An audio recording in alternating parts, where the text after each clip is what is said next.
Hey everybody, here is going over our adding and subtracting rational expressions notes. Up here at the top, we have the information here. Then we're going to practice finding, or actually really just multiplying, the least common denominator, like we did last time. And then down here we have our directions and a couple questions. And then at the end here on 6 and 7, we have a couple SAT problems just to practice what it would look like on the SAT. And then just a warning, number 5, I am going to think of this one as extra credit. She's a little hard, so. Okay, up at the top it says the process of doing operations, adding, subtracting, multiplying, or dividing with rational expressions is the same process we did for adding, subtracting, multiplying, and dividing polynomials, meaning to make sure that you remember how to combine like terms. Basically, same process-ish, except we're just going to add a fraction in. Biggest thing is you remember that when we're trying to condense things or combine things, we're always going to add or subtract to that. In the real world, this skill is used by chemists to find things like solvent strength. Then we get here to these first two examples. Look over at this one first. All I want to do here is just practice multiplying each of our fractions once we get to the LCD. So remember, when we're looking for our least common denominator, we're going to look and see if anything can be factored. These are both already factored. And then we're going to have to include all of the factors of our least common denominator, like that. So here is our LCD. Now what I want to do is practice actually multiplying. So over here on the left, this has x plus 2 as its denominator, so it's missing an x minus 4. So it needs to be multiplied by x minus 4 to get that denominator. Remember, if something happens on the bottom, it has to happen on the top to keep our expression balanced. And then over here, this one already has x minus 4, so I'm missing x plus 2. If it has to happen on the bottom, it has to happen on the top. Remember, right here, we're really multiplying by an equivalency of 1 because anything divided by itself is 1. So we're not actually changing the value of our expression, we're just making it look a little bit different. Okay, good. Down here, we're just going to practice actually multiplying. So for my first fraction, I have obviously my common denominator now.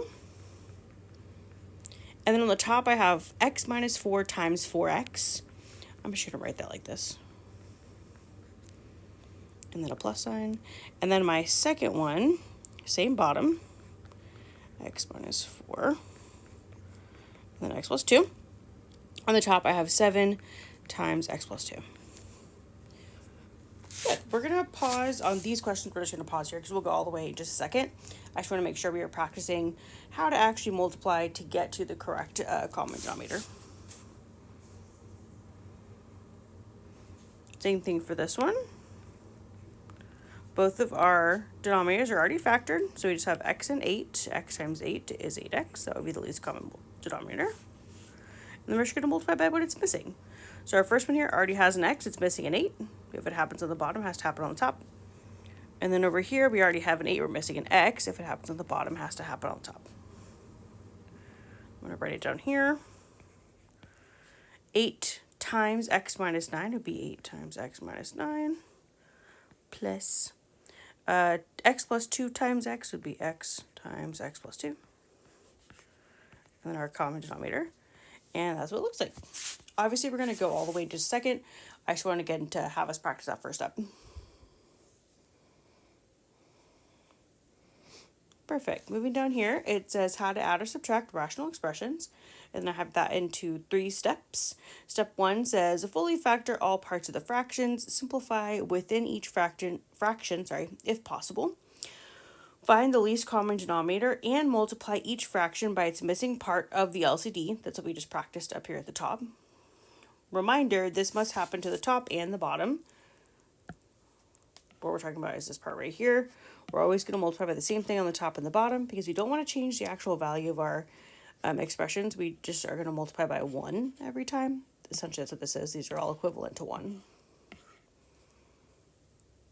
And then step 3, I did split it up into adding and subtracting. So if we're adding, you're going to combine into one big fraction because once they have the same denominator, you can make them into one big fraction. And you're just going to simplify it by combining like terms. For subtracting, we do actually have to subtract before we combine everything into the big fraction. So we'll try this first one and then you can try number 1. Here is our first example. Step 1 says fully factor all parts of the functions, or fractions, sorry. My brain read that wrong. These are already factored. This is also already factored. So I'm just going to put all already factored. So we're good on step 1. Step 2, find the least common denominator and multiply each fraction by its missing part. Okay. So our 2 unique factors are x plus 1 and x minus 1. So our least common denominator would be x plus 1 times x minus 1. And I'm just going to squeeze up here what we would multiply by. So this first one is missing x minus 1. We're just going to have it on the top and the bottom. And then my second fraction is missing x plus 1. I'm just going to have it on the top and the bottom. Like that. Good. Now right here under step 2 is where I'm going to put this part. So I have the first one, x minus 1 times 7. So I'm going to do 7 times x minus 1, and then my common denominator.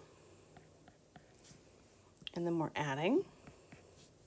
And then my second one was missing the x plus 1, so I had 2x times x plus 1. And then I'm going to put my common denominator.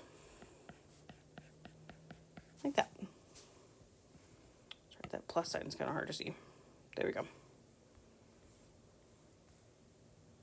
Okay. Step 3, if adding, and we are adding on this one, combine by adding into one big fraction and then simplify the numerator. So I'm going to make it one big fraction. Oops, sorry. There we go. My common denominator is x plus 1 times x minus 1. And then on the top here, I have 7 times x minus 1 plus 2x times x plus 1. Like that. Okay, now we're just going to simplify. So I have 7 times x minus 1. 7 times x is 7x. 7 times negative 1 is negative 7. And we have a plus sign. Then we have this one here. 2x times x is 2x squared. And 2x times 1 is 2x.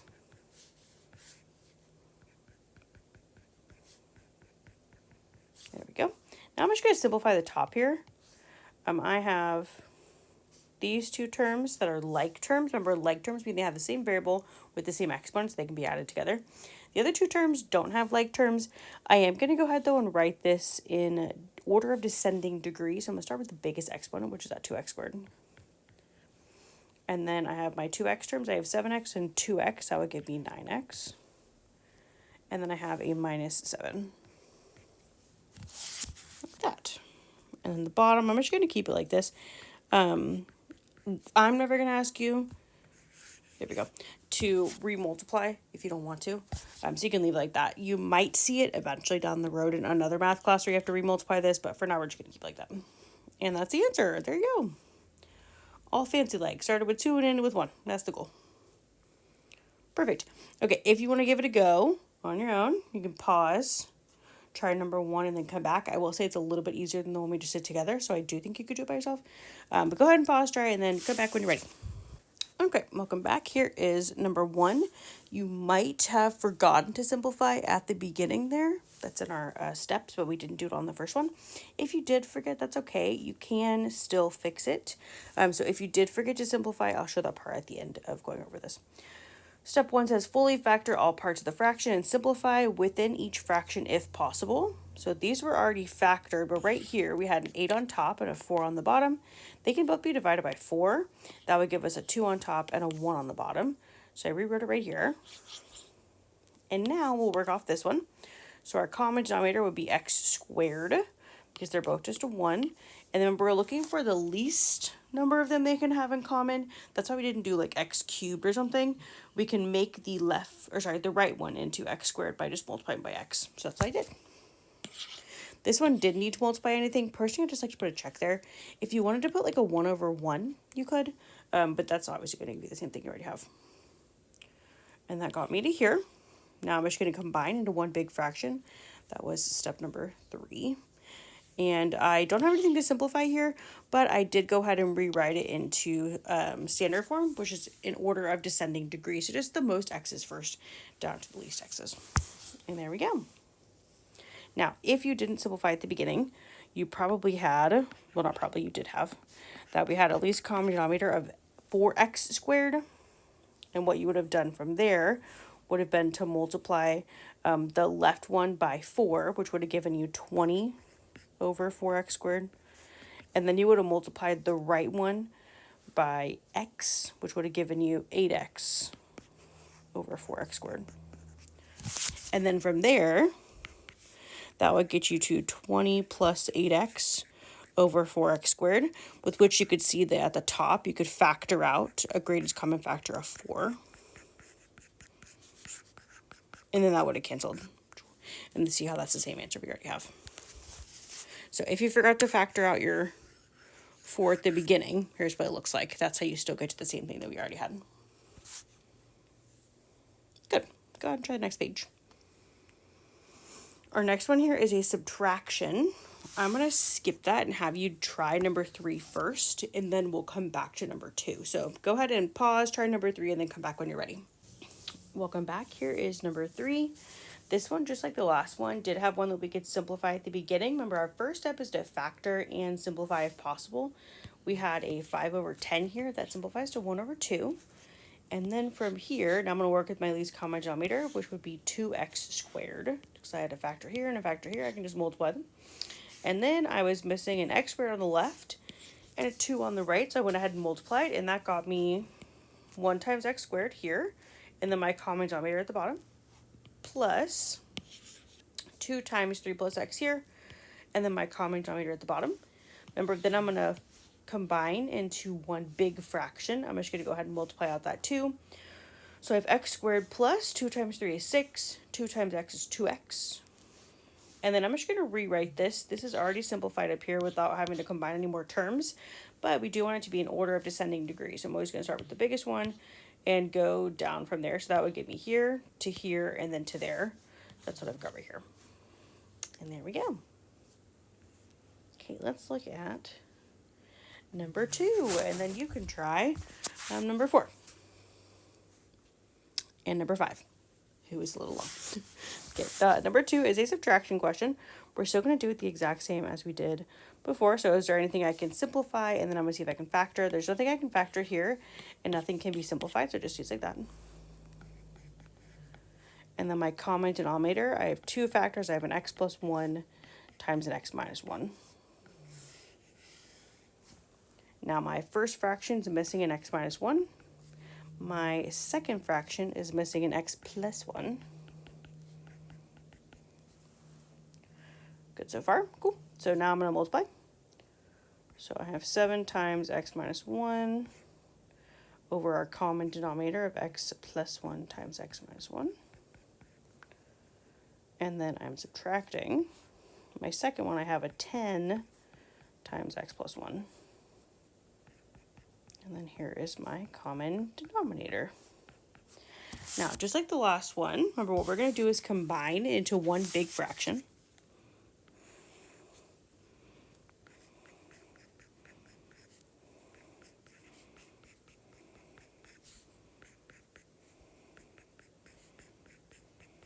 Like that. And now I just want to be really cognizant of that negative sign. What I'm going to do is just make sure when I'm distributing out this 10, remember that's a negative 10, and that'll appropriately distribute out my negative sign. I'll do that over here as well. So make this a long one. On the top I have 7 times x minus 1, 7 times x is 7x. 7 times negative 1 is negative 7. And then right here I have negative 10 times x is negative 10x. And then I have negative 10 times 1 is negative 10. The reason we distribute out that negative is because we're subtracting the entire fraction, not just the first term. And then x plus 1 times x minus 1. And now we're just going to simplify the top. So I have 2 x terms here that both have an x to the first power, so they can be added together. 7x minus 10x, or 7x plus, 7x plus negative 10x is negative 3x. And then a negative 7 minus 10 or plus negative 10 is negative 17. And then I'm just going to keep my bottom the same. And there we go. So same process, you just have to make sure you distribute out the negative sign to everyone. Good, okay. Give number 4 and number 5 a try, and then coming back when you're ready.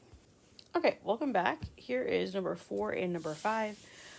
I know 5 was a doozy. If you didn't finish that one, don't feel bad about it. Again, that one is would be extra credit if you had it on a test.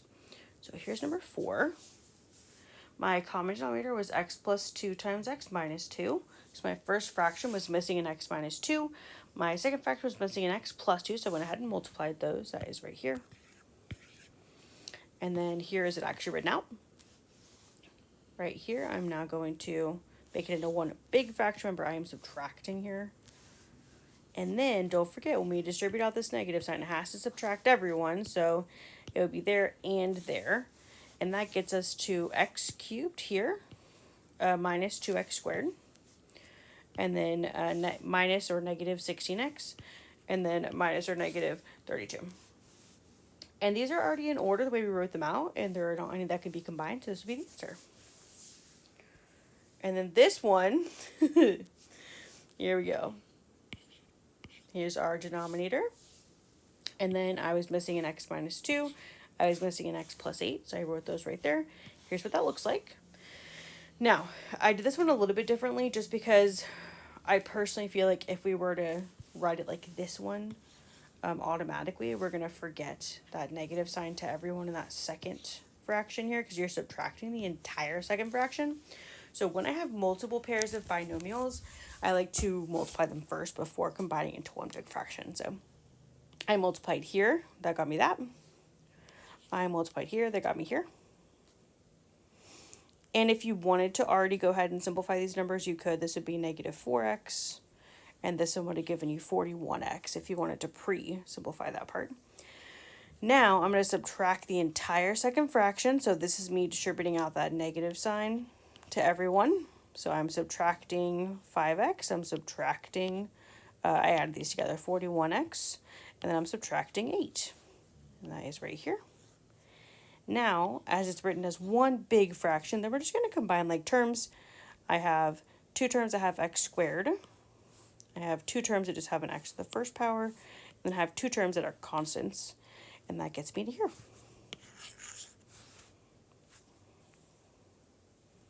Good.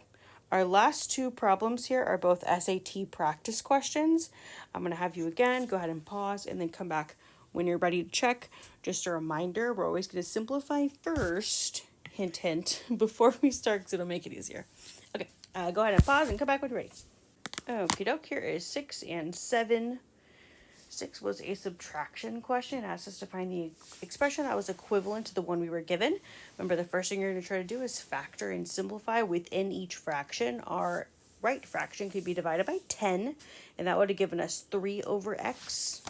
That is right here. And then we'll identify what our least common denominator would be, which would be x squared. So because it's x squared, this one already had the right denominator. This one just needed to be multiplied by x. And that got me to here. And I'm going to combine it into one big fraction. And then I'm just going to swap to put it in order of descending degree so that x would be in front because it has a bigger degree than 6 because it has a degree of 1. That one has a degree of 0. And that puts me at this one. While going over the question, I was able to cross this one out really early because it has a 10x squared at the bottom and I know my LCD is x squared, not 10x squared. And then once I got to here, I was able to cross out this one because 60 wouldn't have happened anywhere. And that one obviously had a plus 3 instead of a minus 3. And then number 7, this one could not be simplified before starting the question, so we just started right off the jump. Here, our least common denominator will be x times x minus 2. My left fraction was missing an x minus 2. My right fraction was missing an x. So I went ahead and multiplied those, and that got me to here. And then I just wanted to simplify the top, so that got me to here. And then when I got to here, I looked over at my answer choices, and I realized that none of them had the least common denominator. like it is here. So I had to re-multiply that out. That's where I got x squared minus 2x from. So that I was able to knock out this one and this one. And that got me down to these two. And then right here, 3 plus 2 is 5. So that's why I picked A. And there we go. Good job, everybody. Bye.